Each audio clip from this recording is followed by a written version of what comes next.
एका घरामध्ये एक आंधळा, एक बहिरा आणि एक मुक्का व्यक्ती राहतो. काय म्हटलं मी? एका घरामध्ये एक आंधळा, एक बहिरा आणि एक मुक्का व्यक्ती असतो. आंधळ्याची 100ची नोट हा बहिरा चोरतो, तर मुका व्यक्ती आंधळ्या व्यक्तीला कसा सांगेल की तुझे याने 100 रुपये चोरले आहे?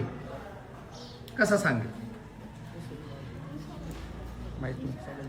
माहित नाही. गेस कर, कशा सांगेल?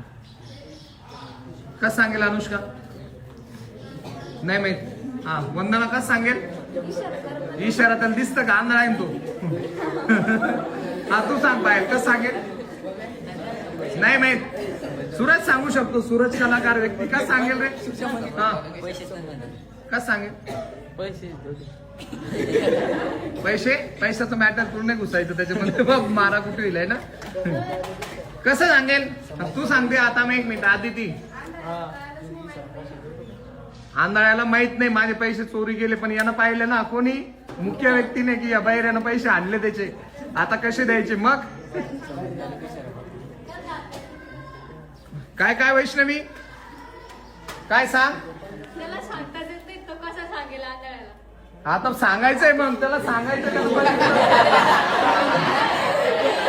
तोच प्रश्न आहे. तोच प्रश्न आहे. त्यानं बघितलं आणि आता समोरच्याला सांगायचंय. कसा सांगेल? नाही